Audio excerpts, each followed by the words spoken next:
तो आज हम देखेंगे प्रोडक्ट लिस्टिंग कैसे करते हैं। सबसे पहले अपना मीशो सेलर अकाउंट ओपन कर लेना है। फिर इन्वेंट्री पे जाना है, नीचे इन्वेंट्री का ऑप्शन दिख रहा है, उस पे जाने के बाद अपलोड पे क्लिक करना है।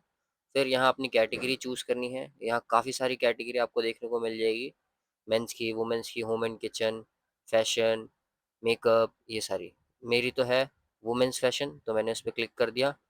फिर उसमें किड्स में है मेरा, किड्स क्लोथिंग, बच्चे के लिए डालनी है मेरे को एक गर्ल्स की, तो वो सिलेक्ट करूँगा मैं। ये रहा गर्ल्स क्लोथिंग सेट, उस पर क्लिक कर दूंगा मैं। इसमें भी गर्ल्स क्लोथिंग सेट, उस पर सिलेक्ट कर दिया मैंने, कैटेगरी चूज हो गई। अब हम अपलोड करेंगे फोटो। फोटो देखो इधर लिखा हुआ है लोगो नहीं होना चाहिए फोटो के ऊपर, और प्राइस नहीं लिखा होना चाहिए। ठीक है, तो इस बात का ध्यान रखना है, वरना आपका क्यूसी एरर हो जाएगा, रिजेक्ट हो जाएगा, लिस्टिंग नहीं होगी उस प्रोडक्ट की। फिर मैं अपनी गैलरी खोल के यहाँ पे फोटो सेलेक्ट कर लूंगा कि कौन सा फोटो इसमें डालना है मेरे को प्रोडक्ट का। हमें यहाँ 4 फोटोज डालनी होती है प्रोडक्ट की, पर फिलहाल के लिए मैं आपको सिखाने के लिए सिर्फ एक ही फोटो अपलोड कर रहा हूँ। ठीक है, हमें हर एंगल की फोटो डालनी होती है उसमें, सामने से, बैक से, राइट से, लेफ्ट से। ठीक है, फोटोज डालने के बाद अब हमें प्रोडक्ट का नेम डालना है। ठीक है, मैं यहाँ प्रोडक्ट का नाम डाल दे रहा हूँ, डांडिया ड्रेस फॉर गर्ल्स। ठीक है, अब हम डालेंगे प्रोडक्ट का डिस्क्रिप्शन। जो भी प्रोडक्ट के बारे में हो वो बता दो कि हाँ ये डांडिया ड्रेस है, इसका कलर ये है, इसके साथ इस कलर का प्लाजो है। तुम भी ऐसे ही अपने प्रोडक्ट के बारे में उसमें लिखना है सारे डिस्क्रिप्शन, साथ में इसके साथ प्लाजो मिलेगा, कोटी मिलेगा। फिर डन कर देना है। अब यहाँ हमसे पूछ रहा है कि प्रोडक्ट का वेट कितना है, तो उसका वेट मैं लिख दे रहा हूँ 250 ग्राम। और फिर कलर बताना है, कलर है मल्टी कलर, प्रोडक्ट का कलर है मल्टी कलर, सिलेक्ट कर दिया मैंने। अब पूछ रहा है बॉटम का कलर क्या है, बॉटम का फैब्रिक क्या है, बॉटम का फैब्रिक है शिफॉन, मैंने वो सिलेक्ट कर दिया। अब प्रोडक्ट का जेनेरिक नेम है इसका गर्ल्स क्लोथिंग सेट हो रहा, उसको सिलेक्ट कर दिया मैंने। उसके बाद लिखा हुआ है इंक्लूडेड कंपोनेंट, साथ में क्या क्या है इस ड्रेस में, तो वो लिख देना यहाँ पे कि टॉप है, कोटी है, और क्या कहते हैं प्लाजो है। ये सारी चीज़ें डिटेल में यहाँ पे फिल कर दे रहा हूँ। अब यहाँ पे पूछा नेट क्वांटिटी कितनी है उसकी, तो एक पीस है, तो हम सिंगल सेलेक्ट कर रहे हैं। ठीक है, उसके बाद सेट टाइप, टाइप क्या है इस कपड़े का, फैंसी है, टॉप बॉटम सेट है, या वैल्यू पैक है। तो मुझे लगता है फैंसी ड्रेस है, इसलिए मैं फैंसी ड्रेस पे सिलेक्ट कर दे रहा हूँ। वैसे टॉप बॉटम भी कर सकता था। अब टॉप का कलर पूछ रहा है कि किस कलर का टॉप है, तो मल्टी कलर सिलेक्ट कर देता हूँ यहाँ पे भी। फिर उसके बाद नेक्स्ट, टॉप का फैब्रिक पूछ रहा है, तो वो भी शिफॉन है। फिर उसके बाद साइज़ क्या क्या मेरे पास है वो सिलेक्ट कर देता हूँ।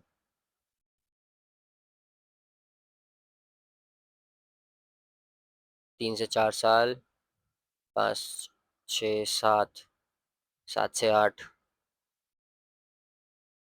और डन। फिर उसके बाद मीशो सेलिंग प्राइस क्या डालना है अपने को, तो मुझे तो ये, मैं यहाँ पे अपने हिसाब से डाल दे रहा हूँ, बाकी तुम्हें मैं सिखाऊंगा मीशो सेलिंग प्राइस कैसे डिसाइड करते हैं। ठीक है, उसके लिए भी एक अलग वीडियो आएगी, क्योंकि उसमें भी आपको काफ़ी कुछ सिखाना पड़ेगा मुझे। तो मैं यहाँ पे 520 रुपये लिख दे रहा हूँ। इसके नीचे है रॉन्ग एंड डिफेक्टिव प्राइस, इसमें आपको सिर्फ 1 रुपये कम करके लिख देना है। जैसे 520 रुपये का है वो, तो आपको इसमें लिख देना है 519 रुपये, और एमआरपी में कुछ भी डाल सकते हो अपने हिसाब से। मैंने 799 रुपये एमआरपी डाल दी। ये रॉन्ग एंड डिफेक्टिव प्राइस को ठीक कर देता हूँ मैं, 519 रुपये कर देता हूँ। सिर्फ 1 रुपये का डिस्काउंट देना है। ठीक है, ज़्यादा का नहीं देना। और जीएसटी 5% लगेगा क्लोथिंग पे। और इसका एचएसएन कोड क्या है मेरे को नहीं पता, तो चलो आओ चैट जीपीटी से पूछते हैं कि इसका एचएसएन कोड क्या है। कोई ज़रूरत नहीं है ज़्यादा हैवी इंग्लिश में पूछने की, तुम नॉर्मल हिंदी में भी इससे पूछ सकते हो, ये बता देगा। तो मैं यहाँ पे लिख देता हूँ जो मुझे पूछना है, तुम भी ऐसे ही नॉर्मल हिंदी में पूछ लेना।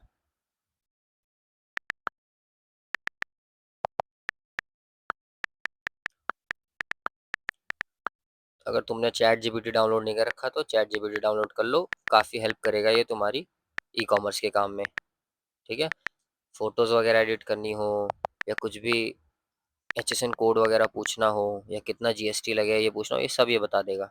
तो अभी फ़िलहाल एचएसएन कोड का देखते हैं। इसने बताया है कि 104, और ओ 6104 और 6204, ये HSN कोड लग सकता है। अगर वुलन है तो 204 वाला लगेगा, और अगर नीटेड है या ये है तो 104 वाला लगेगा। तो देखते हैं इसमें है क्या ये HSN कोड। नहीं दिख रहा है इसमें तो मैं फिर अब क्या कर सकते हैं, मिलता जुलता कोई सा भी रैंडम सिलेक्ट कर रहा हूँ मैं। ठीक है, मैं ये वाला सिलेक्ट कर देता हूँ। ठीक है, अब इसके नीचे देखो, यहाँ पे दिखा रहा है बैंक सेटलमेंट कितना मिलेगा और कस्टमर को कितने का पड़ेगा।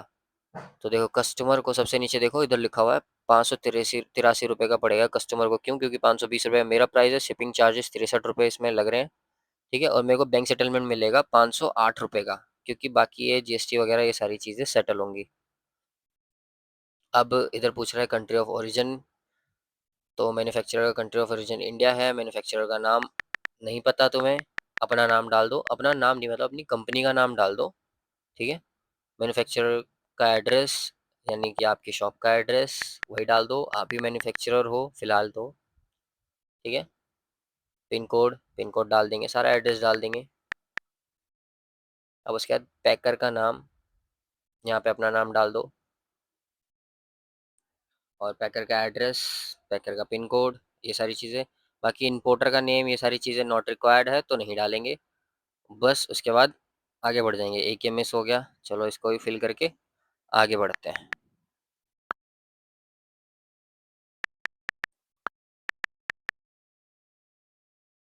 ठीक है, बढ़ गया आगे। अब इधर पूछ रहा है एडिशनल डिटेल कुछ अपने प्रोडक्ट के बारे में, थोड़ी बहुत और छोटी छोटी चीज़ें अगर आप इसमें फिल कर दोगे तो कस्टमर को समझने में ज़्यादा आसानी होगी। स्टाइल कोड, प्रोडक्ट आईडी, ये सब नहीं फिल करना। नेक्स्ट पे आ जाते हैं, बॉटम क्लोजर, जो प्लाजो है वो नीचे से कैसे बंद हो रहा है वो बताना है इसमें। तुम्हें नहीं पता छोड़ दो, ज़रूरी नहीं है, ये एडिशनल डिटेल्स हैं। ठीक है, अगर तुम्हें पता हो तो कस्टमर को एक्स्ट्रा डिटेल्स मिल जाएंगी। इसमें पूछ रहा है कि उस ड्रेस के साथ साथ में क्या है, पर्स वगैरह कुछ नहीं है, नहीं सिलेक्ट करेंगे। बॉटम फिट शेप, तो बैगी सिलेक्ट कर देते हैं चलो। बॉटम पैटर्न कैसा है नीचे का, वो बिल्कुल सॉलिड है, बिल्कुल प्लेन है, तो सॉलिड लिख दिया मैंने। फिर और भी चीज़ें इसमें पूछ रहा है, अगर आप नहीं भी ये सारी चीज़ें फिल करोगे तो भी चलेगा। अगर आपको नॉलेज है अपने प्रोडक्ट के बारे में हर छोटी छोटी चीज़ की, तो आप ये सारी चीज़ें फिल कर सकते हो। ठीक है, जैसे मुझे जो जो चीज़ों की नॉलेज है मैं वो छोटी छोटी चीज़ें फिल कर दे रहा हूँ। ठीक है, तो फटाफट फिल कर देते हैं। Top and fit shape regular select कर देते हैं। अब नेक्स्ट कर देते हैं। इन्वेंट्री मतलब होता है कि आपके पास स्टॉक कितना है उस प्रोडक्ट का, 4 से 5 साल का कितना स्टॉक है, 5 से 6 साल का कितना स्टॉक है, 6 से 7 साल का कितना है। मैंने सब में 10-10 भर दिया। बगल में SQID दिख रहा है, उसका अलग यूज़ है, वो बाद में पता करेंगे। वो मेरे इंस्टाग्राम वाली रील में आप देख लेना SQID किस काम आती है। ठीक है, और रॉन्ग एंड डिफेक्टिव प्राइस, जो मैंने 1 रुपये कम करवाया था वो क्यों करवाया था, वो भी हम इंस्टाग्राम की रील में देख लेंगे, उसमें समझा दूंगा। अभी आप इधर देख लो, आपको कुछ भी एडिट करना हो तो आप यहाँ से एडिट कर सकते हो, कुछ नहीं एडिट करना तो सबमिट कर दो। बस हो गया आपकी लिस्टिंग डन। अब ये चला गया है QC प्रोसेस में, ये आज या फिर कल तक अप्रूव हो जाएगा। तो ये तो थी लिस्टिंग। अभी इसमें तुम्हें और भी बहुत कुछ सीखना है कि जैसे कीवर्ड्स कैसे लगाते हैं, कैसे अपने प्रोडक्ट पे ज़्यादा ऑर्डर लेकर के आना है, कैसे लिस्टिंग करनी चाहिए, बेटर तरीका क्या है, प्रोफेशनल तरीका क्या है, वो सारी चीज़ें हम सीखेंगे इंस्टाग्राम पे। तो फॉलो कर लेना इंस्टाग्राम पे।